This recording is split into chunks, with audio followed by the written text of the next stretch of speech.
কত মানুষ জেলখানায়, কত মানুষ হাসপাতালে, কত মানুষ মৃত্যু শয্যায় সজ্জিত। রব্বুল আলামিন আপনাকে আমাকে জেলখানায় নেন নাই, হাসপাতালে নেন নাই, পৃথিবীর কোন অন্যায় জগতে নেন নাই। পৃথিবীর মধ্যে সুন্দর পরিবেশ, কোরআনের মাহফিল আপনাকে আমাকে আসার মতো, বসার মতো সুযোগ দান করল। উচ্চ কণ্ঠে আওয়াজ নিয়ে আর একবার বলি আলহামদুলিল্লাহ। এ দুনিয়ার মুসলমান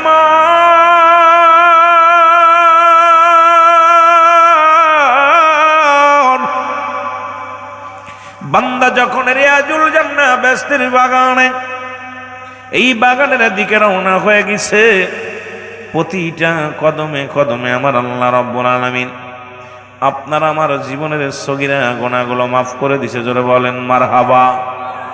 কি গুনাহ মাফ? ছোট ছোট গুনাহ, যেটা এক কথায় সগীরা গুনাহ, ছোট ছোট গুনাহ।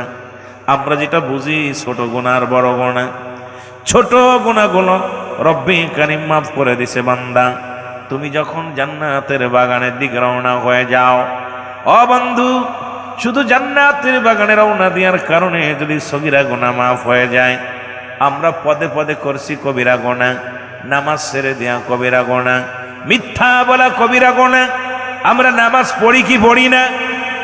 কথা বলেন, আমার দোয়াজ করাইতে কষ্ট করতে হবে আপনাদের। নামাজ ছেড়ে দেয়া কবিরা গুনাহ, মিথ্যা বলা কবিরা গুনাহ। কি গুনাহ? যারা বলেন কি গুনাহ? নামাজ ছেড়ে দেয়া কবিরা গুনাহ। এক ওয়াক্ত নামাজ যদি ছুটে যায়, 80 খুতবা পরিমাণ জাহান্নাম, যারা 1 খুতবা পরিমাণ হলো 2,88,00,000 বছর জাহান্নাম। আপনার আমার জীবন থেকে কত নামাজ চলে গেল, এই নামাজ তার হিসাব যদি রব্বে কারীম ধরে, আমার মন বলে জাহান্নাম ছাড়া কোনো গতি নাই। জোরে বলেন ঠিক কিনা? নামাজ ছেড়ে দেয়া কবিরা গুনাহ, মিথ্যা বলা কবিরা গুনাহ, বেগানা নারীর সঙ্গে দেখা দিয়া কবিরা গুনাহ, বেগানা পুরুষের সঙ্গে দেখা দিয়া কবিরা গুনাহ। হাইরে ঈমান চোরের দলেরা, হাইরে বেঈমান মুনাফিকের দলেরা, আজকে সারা পৃথিবীর মধ্যে দাড়ি টুপি মাথায় দিয়া দুনিয়ার মধ্যে অন্যায় কাজে আমরা যারা লিপ্ত হয়ে গেছি, রব্বে কারীমের দরবারে যাইতে হবে, এই চিন্তা, এই ভাবনা যাদের মধ্যে নাই, এদের মতো এরা তো মানুষের মধ্যে পড়ে না। জোরে জোরে বলেন ঠিক কিনা?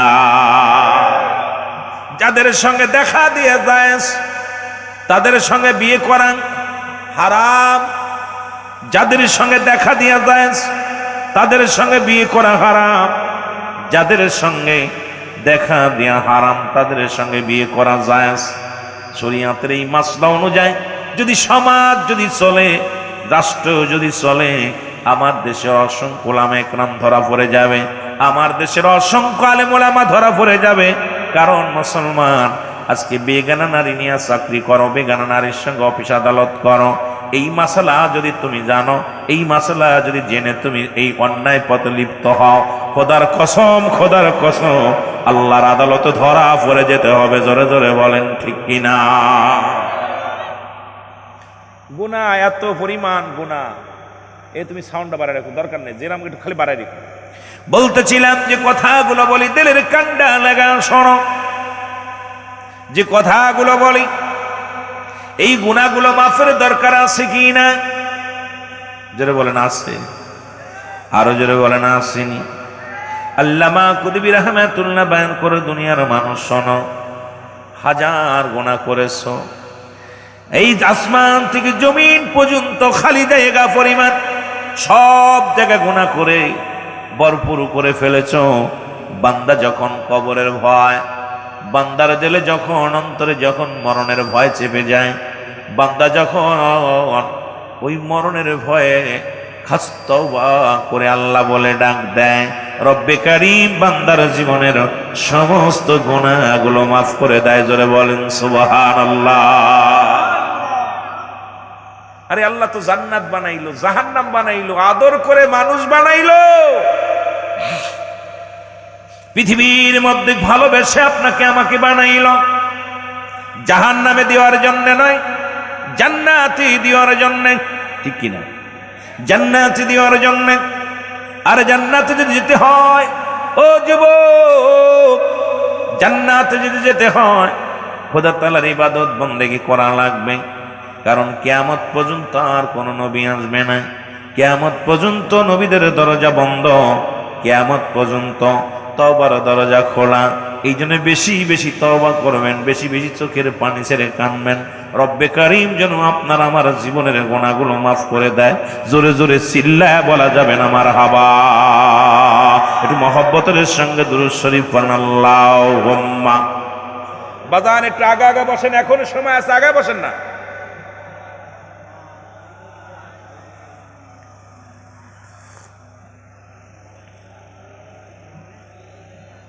বাবারে দুরূদ শরীফ একটু জোরে পড়েন না, গুনাহ হইব নি? গুনাহ একবার পড়লে 10টা নেকি। আল্লাহ খুশি হয়, রাসূল খুশি হয়, ফেরেশতারা খুশি হয়। নবীর উপরে দুরূদ পড়েন না একটু মহব্বতে। আল্লাহুম্মা সাল্লি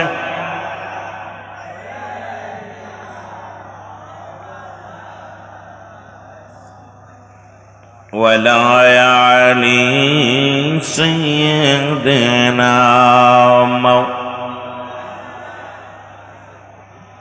ফেরেশতারা হেসে বলে আজকে মোদের খুশির দিন, এ ধরাতে তশরীফ আনলেন রাহমাতাল লিল আলামিন। আল্লাহুম্মা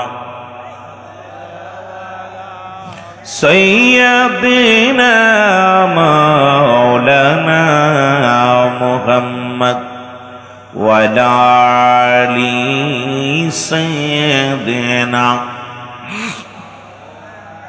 এই দুনিয়ার মুসলমান,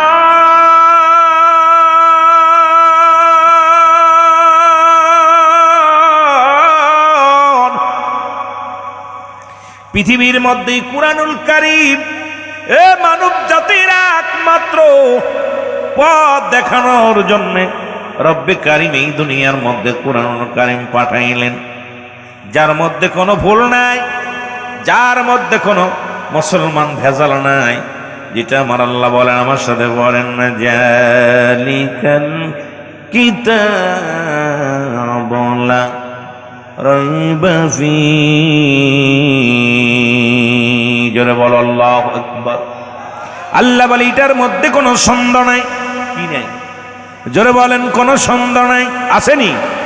কিয়ামত পর্যন্ত এমন একটা কুরআন, এমন একটা কিতাব পৃথিবীর কেউ লিখে দিতে পারবে না।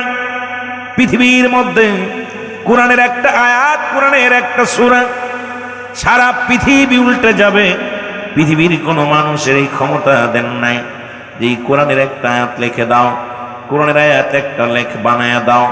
কারণ রাসূলের কাছে যখন কোরআনুল কারীম যখন নাজিল হতো, অমুসলিমেরা, ইহুদি খ্রিস্টানেরা, কাফেরেরা তারা চিন্তা করতো মুহাম্মাদের বানোয়াট গল্প, মুহাম্মাদের কাছে এই বানোয়াট গল্পগুলো তারাও চিন্তা করে আমরাও লিখবো। কিন্তু এই কোরআনের মতো এত মধু, কোরআনের মতো এত মায়া, কোরআনের মতো এত সুন্দর ভাবে একটা আয়াত তারা কোনোদিন লিখে দিতে পারেন নাই। এই কোরআন আসছে গোটা অনেকেই বলে মানব জাতির জন্য, আমি বলি না, এই কোরআন একমাত্র আছে হেদায়েত প্রাপ্ত বান্দাদের জন্য। আল্লাহ বলে হুদাল্লিল মুত্তাকিন। জোরে বলেন না মারহাবা। আল্লাহ বলেন এই কিতাবটা হেদায়েত প্রাপ্ত বান্দাদের জন্য। কারণ এই জন্য কোরআনকে ভালোবাসে কারা? একমাত্র ঈমানদারেরা। কোরআনকে ভালোবাসে কারা? হেদায়েত প্রাপ্ত বান্দারা। কোরআনের প্রতি মায়া কাদের? হেদায়েত প্রাপ্ত বান্দাদের। ও মুসলমান শুনে নাও, এই কোরআনের ভুল ধরার জন্য অসংখ্য মানুষ, অসংখ্য কবি, অসংখ্য জাতি এখনো বসে আছে। কারণ কোরআনের ভুল যদি ধরতে পারে, তাদের চিন্তা কোরআন থেকে যদি মানুষকে সরায় দেওয়া যায়, কোরআন থেকে যদি মানুষের মুখ ফেরায় নেওয়া যায়, তাহলে মানুষকে গুমরাহি করার একটা সহজ উপায় হয়ে যাবে। এই জন্য মুনাফিক আছে এই দুনিয়ার মধ্যে। আল্লাহ বলে মিনান নাস, আল্লাহ বলে মিনান নাস, মানুষের মধ্যে মাকুলু, তারা বলবে আমান্না, তারা ঈমান আনছে বিল্লাহি, আল্লাহর প্রতি, বিল আখিরা, কিরাতের প্রতি বিশ্বাস স্থাপন করছে। ওমা হুম বিমুমিনিন,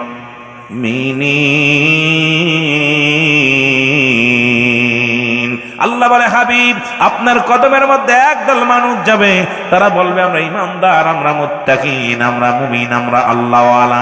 না রে হাবিব না, ওদের জন্য আমি রেখে দিলাম মুআদ্দাতুল কাফিরিন। এই কাফের, এই মুনাফিক, এই বেঈমানদের জন্য আমি আল্লাহ রেখে দিলাম একটা নয়, দুটি নয়, 7টা জাহান্নাম। কয়টা? এই করে জোরে বলেন কয়টা? এটা একটু এদিক ঘুরে দিতে হবে, ফ্যানটা একটু ঘুরে দিতে হবে। আমার বাবারে, আমার বন্ধুরে আমার, একটা নয়, দুটি নয়, 7টা জাহান্নাম রেখে দিচ্ছে। কাদের জন্য? মুনাফিকদের জন্য। ওই মানুষের মধ্যে যারা ধোঁকা দেয়, যারা ইসলামকে ধোঁকা দেয়, যারা কোরআনকে ধোঁকা দিতে চায়, এই সমস্ত মানুষের জন্য রব্বে কারীম সুন্দর একটা জায়গা রাখছে। সেই জায়গাটার নাম হলো জাহান্নাম। দুনিয়ার অন্যায় করলে যেমন জেলখানা আছে, ফাঁসি আছে, যাবজ্জীবন জেল আছে, রব্বে কারীমের দরবারে রব্বে কারীম বিচার করবে। বিচার করে যার ফয়সালা দিব জাহান্নাম, সেই জাহান্নামের মধ্যে নিম্ন জায়গা, সবচাইতে নিম্ন জায়গা হবে হুব্বুল ফুজুল, নিম্ন কাতারের জায়গা। রাসূল বলে গেছেন মুনাফিকদের জায়গা, সবচাইতে মুনাফিকদের স্থান হবে পৃথিবীর মধ্যে। যেমন পৃথিবীর মধ্যে কোন খারাপি, জেনাকারী মুসলমান পৃথিবীর মধ্যে, ঘুষখোরদের যেমন মানুষ ঘৃণা করে, তদ্রূপ কিয়ামতের ময়দানে যেদিন জাহান্নামের মধ্যে দিবে, সবচাইতে নিম্ন জাহান্নামের মধ্যে, জাহান্নামের একটা নিম্ন স্তরের মধ্যে তাদের জায়গা হবে। সেই জায়গাটার নাম হলো হুব্বুল ফুজুল, নিম্ন কাতার। জাহান্নামীদের রক্ত পানি গড়ায়া গড়ায়া সেই ময়দানে যাবে, আর এইগুলো তারা পান করবে। সবচেয়ে নিম্ন কাতার হবে মুনাফিকদের জায়গা। জোরে বলো আল্লাহু আকবার। মুনাফিক, সগলখোর, এদের জায়গা হবে সবচেয়ে নিম্ন জায়গা, নিম্ন কাতারের জায়গা হুব্বুল ফুজুল। রাসূল বলছে সবচেয়ে জাহান্নামের একটা নিম্ন স্তরের জায়গা। পচা পানি, যেমন ময়লা আবর্জনা, আমরা একটা গর্ত থাকে, গর্তের মধ্যে যেমন দুনিয়ার পচা গন্ধ, ময়লা আবর্জনা, এটা ধুয়ে ফাইলই গর্তের মধ্যে যায়। জাহান্নামের পানিগুলো, কুরক্তগুলো, বমি, রক্ত, কুরক্ত, গরম পানি, হ্যাঁ নিফাসের পানিগুলো, এগুলো প্রবাহিত হয়ে ওই খাদের মধ্যে যাবে, আর এই খাদের মধ্যে জায়গা হবে মুনাফিকদের। সুতরাং মুসলমান বাবারা আমার, এই জন্য আমি ছোট্ট একটা আয়াত থেকে শুরু করি। আল্লাহ বলো মিনান নাস। নাস শব্দের অর্থ কি? মানুষ। নাস শব্দের অর্থ কি? জোরে বলেন কি? আরো জোরে বলেন কি? এই মানুষদের বলছে আল্লাহ, হে হাবিব, এই মানুষের মধ্যে কিছু মুনাফিক আছে যারা দুনিয়ার মধ্যে মুসলমান। শোনো, আজকে ইসলামটাকে ভালো লাগে না, ইসলামের লিবাস লাগাইছে, ইসলামের পোশাক পরে, ইসলামের দোহাই দিয়ে পৃথিবীর মধ্যে বিভিন্ন কাজে লিপ্ত হয়ে যায়, বিভিন্ন কর্মে লিপ্ত হয়ে যায়। তারা উপরে লিবাসের মধ্যে মুসলমান, অন্তরের মধ্যে মুসলমান না। লিবাসের মধ্যে নবী, অন্তরের মধ্যে নবী নাই। লিবাসের মধ্যে ইসলাম, অন্তরের মধ্যে লিবাস ইসলাম নাই। এই জন্য আল্লাহ কয়, ইমানদারেরা, বিশ্বাসীরা, তোমরা কি করো? পরিপূর্ণভাবে প্রবেশ করো। কিসের মধ্যে? ইসলামের মধ্যে। জোরে জোরে চিল্লায়া বলা যাবে না মারহাবা। আল্লাহ বলে ইয়া আইয়ুহাল্লাযীনা আমানু। আল্লাহ যদি ইয়া আইয়ুহান নাস বলতো, এখানে নাস বলে নাই, বলছে নাকি? কি বলছে? ইমানদার। আল্লাহ কিন্তু ভালোবাসে ইমানদারদের। হে বৎস, হে আমার ভাই, হে আমার বন্ধু, হে আমার প্রতিবেশী, হে আমার বাবা, হে আমার মা, রব্বুল আলামিন বান্দাদেরকে ভালোবাসতে যায়, ইমানদারদের বেশি ডাক দিয়েছে। আল্লাহ বলে ইমানদারেরা, বিশ্বাসীরা। এখানে নাচ বলে নাই। নাচ বললে ইহুদিদের বুঝাতো, খ্রিস্টানদের বুঝাতো, নাসারাদের বুঝাতো, হিন্দুদের বুঝাতো, বৌদ্ধদের বুঝাতো। রব্বুল আলামিন বলছে অনেক জাতি থাকবে, অনেক বহু জাতি থাকবে, এর মধ্যে আমি একটা জাতিকে অত্যন্ত ভালোবাসি, তারা ঢুকে যাবে কাজে কিসের মধ্যে? ইসলামের মধ্যে। আল্লাহ বলে, এ ঈমানদারেরা, বিশ্বাসীরা শুনে নাও, শুনে নাও, তোমরা প্রবেশ করো কিসের মধ্যে? ফিসসিলমি কাফা, পরিপূর্ণভাবে দাখিল হও, পরিপূর্ণভাবে প্রবেশ করো। অর্ধেক ঢুকবা, অর্ধেক ঢুকবা না। এ মুসলমান শোনো, পরিপূর্ণভাবে ঢুকে যাও কিসের মধ্যে? ইসলামের মধ্যে। ইসলাম মানে শান্তি, ইসলাম মানে আত্মসমর্পণ, ইসলাম মানে নিজে না খেয়ে অন্যরে খাওয়ানো, ইসলাম মানে নিজে না ঘুমান্নরে ঘুম পাড়ানো, ইসলাম মানে নিজে না জেগে জেগে থেকে অন্যরে ঘুম পাড়ানো, ইসলাম মানে সারেন্ডার করা। 80 থেকে 82টা অর্থ আছে ইসলামের। জোরে বল আল্লাহু আকবার। কয়টা? 80 থেকে 82টা অর্থ আছে ইসলামের।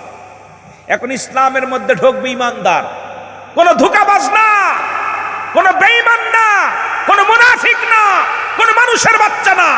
ঢুকবে ইসলামের মধ্যে, ঢুকবে ইমানদার। আল্লাহর একটা দল আছে, হিজবুল্লাহ, হিজবুশ শয়তান। এই হিজবুল্লাহ দলেরা ঢুকবে কিসের মধ্যে? জোরে বলেন না, কিসের মধ্যে? কথা বলেন না কেন? ইসলামের মধ্যে। আর ইসলামের মধ্যে ঢুকবে ইমানদারেরা। আল্লাহকে আমার একটা দল আছে, সেই দল হলো ইমানদার। ইমানদারদের ডাক দে, বলে ইমানদারেরা তোরা পরিপূর্ণ ঢোক কিসের মধ্যে? যখন ইমানদার ঢুকে যাবে ইসলামের মধ্যে, ওর দ্বারাই কোনো ক্ষতি হবে না সমাজে।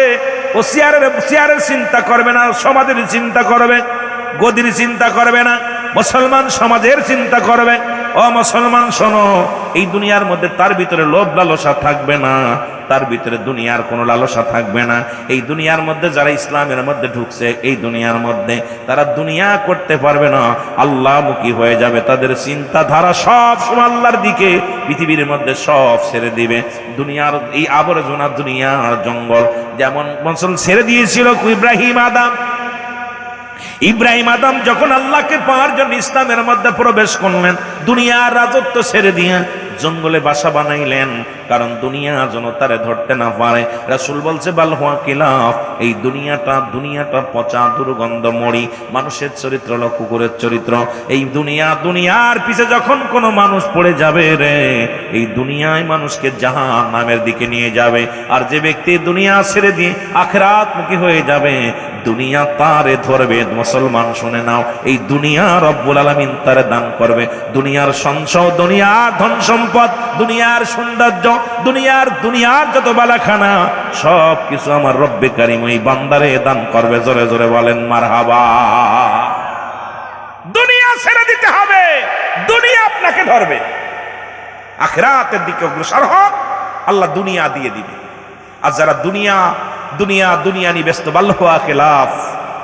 রাসূল বলছে, এই দুনিয়াটা পচা, দুর্গন্ধ, মরি। মানুষের চরিত্র হলো কুকুরের চরিত্র। কুকুর যেমন মরি পাইলে খুশি হয়, সে যেমন আর মানুষ শুধু সম্পদ পাইলে খুশি হবে। আপনাদের বুঝাইলে অনেক কথা বলতে হয়, তবুও কষ্ট লাগে। কারণ সমাজে এখন আমরা বুঝতেছি যে আজকে সমাজের মধ্যে আমরা উলামায়ে কেরাম, উলামায়ে সুর, আজকে পৃথিবীর মধ্যে অসংখ্য উলামায়ে কেরাম যারা ইসলামটাকে এমন ভাবে ভুল ব্যাখ্যা দিয়ে, ভুল বিশ্লেষণ দিয়ে আমাদেরকে ক্ষতি করার পায়তারা শুরু করছে। তাদের কথাবার্তা দ্বারা ইহুদি খ্রিস্টানরা খুশি হয়, তাদের কথাবার্তা দ্বারা ইমানদারের বুকে আঘাত লাগে। জোরে বলেন ঠিক কিনা? আরো জোরে বলেন ঠিক কিনা? আহা, এ পিঠ ও পিঠ সমান, কয় কোরআন রোজা পূজা এক। কত কথা আমরা শুনতেছি, কথাগুলো কোরআনের মাহফিলে কোথায় লেখা আছে? আমাকে দেখাইতে হবে। কোরআনের কোথাও লেখা আছে এই সমস্ত ভণ্ডামি? কালকে একটা দেখলাম, কালকে আমার অনেক মা বোনের আসছে, আমি আশ্চর্য হয়ে গেছি। এক বক্তা ওয়াজ করতেছে যে মা খাদিজাতুল কুবরা জীবনে কোনোদিন এক ওয়াক্ত নামাজ পড়ে নাই। আল্লাহ তার সাথে কথা বলেছে। জীবনে এক ওয়াক্ত নামাজ পড়ে নাই, জীবনে একটা রোজা রাখে নাই, কোনোদিন হজ করে নাই। নাউজুবিল্লাহ বলেন না। এরা যদি তাফসীর কারক হয়, খোদাকে কসম করে বলতেছি, এরা দুনিয়া ফুজুরি, এরা দুনিয়ামুখী আলেম। এরা দুনিয়া আল্লাহমুখী নয়, রাসূলমুখী নয়, এরা দুনিয়ামুখী আলেম। আরে পৃথিবীর মধ্যে রাসূল আকরাম সাল্লাল্লাহু আলাইহি ওয়াসাল্লাম যখন ইসলামের ধারক বাহক হয়ে দাওয়াত দিতে লাগলেন, মহিলাদের মধ্যে সর্বপ্রথম ইসলাম গ্রহণ করেছেন আম্মাজান খাদিজাতুল কুবরা। যারা বলেন না ঠিক কিনা? কে? আম্মাজান খাদিজাতুল কুবরা। বালকদের মধ্যে শেরে খোদা হযরত আলী, আর মুরব্বীদের মধ্যে হযরত আবু বকর সিদ্দিক রাদিয়াল্লাহু তাআলা আনহু। উনি হলো 6 মাসের বড় ছিল রাসূলের চাইতে। কয় বছর? রাসূলের চাইতে 6 মাসের বড় বয়সে। কে? হযরত আবু বকর সিদ্দিক। ইনি ছিল 6 মাসের বড়। আর গোলামদের মধ্যে ছিল হযরতে যায়েদ। ভালো যিনি গোলাম ছিল, এই 4 জন ব্যক্তি সর্বপ্রথম ইসলাম ধর্ম কবুল করেন। আর ওই বিয়াকুল মার্কা মাওলানা, আমার নবীজি বলছেন, আমার খাদিজা যখন কালেমা পড়লো, আমার খাদিজা সারা রাত পিঠ আপনার ওই দরজায় দাঁড়ায়া পিঠে হেলান দিয়ে আমার খাদিজা মাওলা জিকির করত। আমার খাদিজা যখন তো নামাজই ফরজ হয় নাই, যখন খাদিজা ইসলাম ধর্ম কবুল করে তখন তো নামাজ এইরকম আমাদের মতো এইরকম ফরজ হয়নি। কোন জায়গা কোন কথা বলে, আশ্চর্য হয়ে গেলাম। এই সমস্ত ধোঁকা দেওয়া কথা, এই সমস্ত বিভ্রান্তিমূলক কথা, একেতেই আমাদের দেশে মাগুরা জেলা একটা কথা, একেতে সুন্দরী নারী তারপরে ঢোলের বাড়ি, একেতেই মানুষ ইসলামমুখী হয় না, একেতেই মানুষ ইসলামের দিকে ঢুকে না। তারপরে যদি আমরা আলেমরা যদি এমন বিভ্রান্তিমূলক কথা বলি, ইহার দ্বারা কি সমাজ বাঁচবে? জোরে বলেন, বাঁচবে? আওয়াজ নাই, ভয় পান নাকি? এই আবু সাইদের এলাকার মানুষ তো ভয় পাওয়ার কথা না, বুক পেতে দেয়। তো এইরকম তো নারী মরা মানুষ কেমনে ভাই?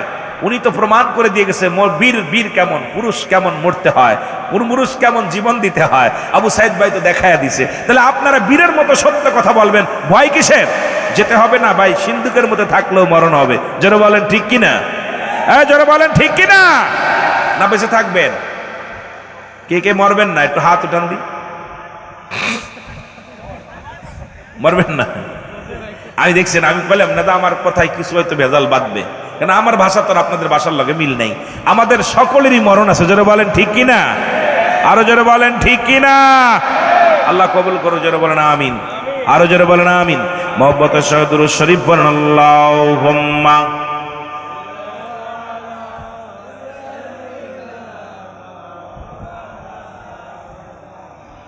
ওয়ালা আলি সাইয়্যিদিনা মুহাম্মাদ আল্লাহুম্মা। মাইকে আলোচনা করে মজা পাচ্ছি না, টানতেছে কম, টানছে কম মাইকে। ওয়ালা আলি সাইয়্যিদিনা। তাহলে ইসলাম মানে আজকে ভালো করে বুঝে নেন।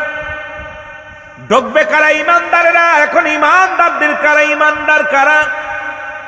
যারা পৃথিবীর মধ্যে কালেমা পড়লো, ইমান আনার জন্য 1 নাম্বার শর্ত হলো কালেমা। জোরে বলেন ঠিক কিনা? বোঝানোর জন্য বলে যায় বাবা, এটা কোরআনের সব আয়াত পড়া লাগবে না। ছোট্ট একটা আয়াত থেকে যদি তাফসীর করা হয়, ছোট্ট একটা আয়াত থেকে যদি বিশ্লেষণ করা হয়, শানুনজুল ব্যাখ্যা, এ মুসলমানের ব্যাখ্যা পেটে যে এইগুলো নিয়ে আলোচনা বলবো, আলোচনা যদি মূল ধারায় যদি করা যায়, রাতকে রাত শেষ হয়ে যাবে, আলোচনা শেষ হবে না। আমার বাবারা, আমার বন্ধুরা, আমার ভালো করে বুঝে নেন। 1 নম্বরে মুসলমান হওয়ার পূর্ব শর্ত হলো কি? কালেমা। জোরে বলেন ঠিক কিনা? 1 নম্বরের শর্ত কি? কালেমা। আরো জোরে বলেন কি? লা ইলাহা ইল্লাল্লাহু মুহাম্মাদুর রাসূলুল্লাহ। আশহাদু আল্লা ইলাহা ইল্লাল্লাহু ওয়াহদাহু লা শারীকা লাহু ওয়া আশহাদু আন্না মুহাম্মাদান আবদুহু ওয়া রাসূলুহু। এই পরিষ্কার কর বাবা, মাইকটা ঠিক কর। মাইক তো অনেক সুন্দর সাউন্ড ছিল, এত সুন্দর ক্লিয়ার আওয়াজ ছিল, এখন ড্যাব ড্যাব ড্যাব ড্যাব ড্যাব ড্যাব করলে কথা বোঝা যায় না।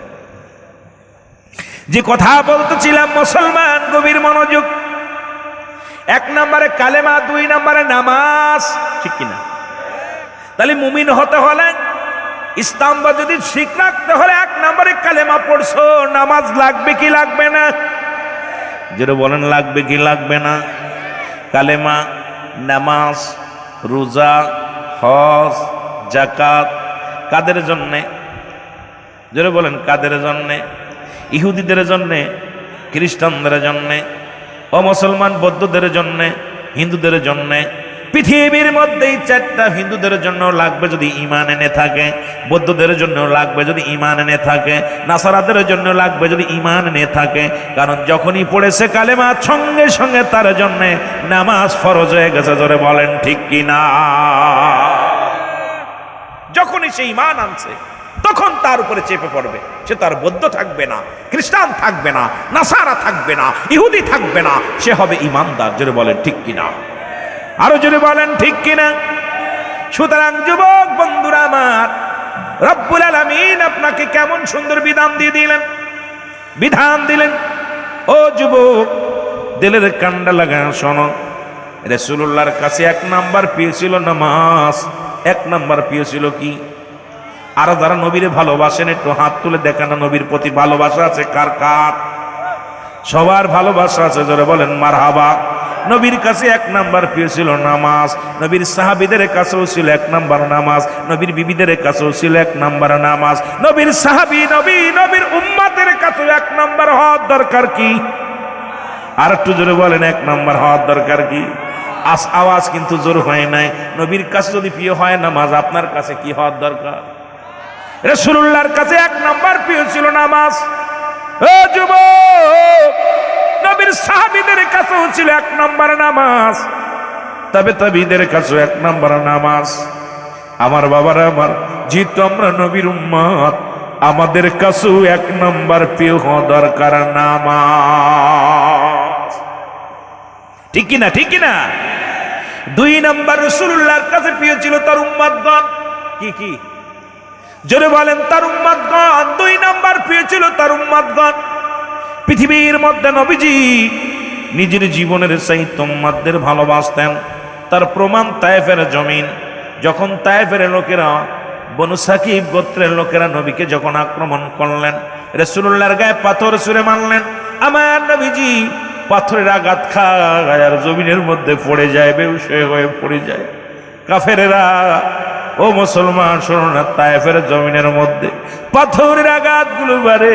আবার নবীজি চোখের বাড়ি ছেড়ে বলে, এ বাবারা, আবার আর মারিস না, আমি সহ্য করতে পারি না। মুহাম্মদ, তোমাকে পাথর মারি রক্ত ঝরে গা দিয়ে আমরা আনন্দ পাই। আমার নবী কয়, ও তায়েফের ছেলেরা রে, যদি তোরা আনন্দ পাস আমি তোদের বারণ করব না, তবে বড় পাথর মারিস না, ছোট ছোট পাথর আমার গায়ের মধ্যে মার। সেদিন রাসূলুল্লাহ কেঁদেছিল আর বলছে, আল্লাহ তুমি আমাকে আরো ধৈর্য ধরার তৌফিক দান করে দাও, যেন আমার উম্মতিদের পাশে দাঁড়ানোর জন্য, আমার উম্মতিদের সত্যের কথা বলার জন্য তৌফিক দান করে দাও। কারণ এই দুনিয়ার মধ্যে আমার কাঞ্চন উম্মতের কান্ডারি বানাইয়া হায়াতি খায়রুল লাকুম, আমার হায়াতের জিন্দেগিটা আমার উম্মতের জন্য কল্যাণ স্বরূপ বানায়া দিছো আল্লাহ। ওফাতি খায়রুল লাকুম, আমার ওফাতটাও তুমি উম্মতের জন্য কল্যাণ করে দিছো আল্লাহ। আল্লাহ, যেহেতু তুমি এই দুনিয়ার মধ্যে আমার উম্মতের জন্য, এই দুনিয়ার মধ্যে আমারে পাঠাইলা, আবার এই দুনিয়া থেকে বিদায় করে দিবা, আমার উম্মতের জন্য যতই নাগাত খাই না কেন, যত কষ্ট পাই না কেন, আল্লাহ ধৈর্য ধারণ করার তৌফিক দান করো আমারে। জোরে জোরে বলেন মারহাবা।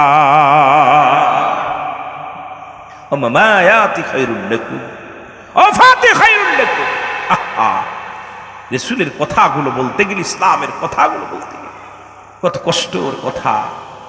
রাসূল সবচেয়ে পৃথিবীর বুকে তায়েফের ময়দানটা রাসূলের ছিল সবচেয়ে কষ্টদায়ক। এই 10 হিজরিতে আমার রাসূলের জীবনের বড় মর্মান্তিক কাহিনী। আমার রাসূলকে নির্যাতন করছে, আঘাত করছে। রাসূল শুধু কাঁদছে আর বলছে, আল্লাহ আমার উম্মতের জন্য তুমি আমাকে শক্তি দাও, যাতে করে আমার উম্মতেরা যেন বিভ্রান্তি না হয়, আমার উম্মতেরা যেন পথভ্রষ্ট না হয়। জোরে বলা যাবেন আল্লাহু আকবার। একটু মহব্বতের সঙ্গে দুরূদ শরীফ পড়েন, আল্লাহুম্মা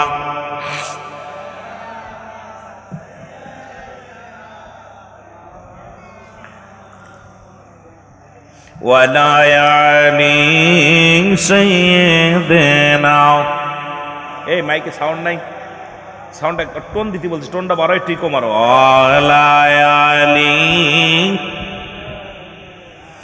মাওলানা মুহাম্মাদ, আল্লাহুম্মা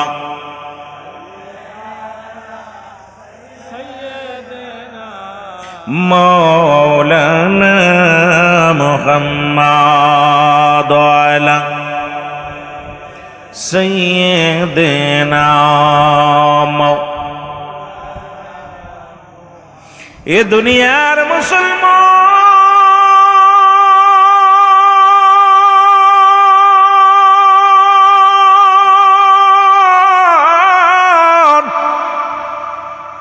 নবী ডাকতে বলে উম্মতিরা রে তোমরা কেউ কি কবুল ওদের সব পাইতে চাওনি গো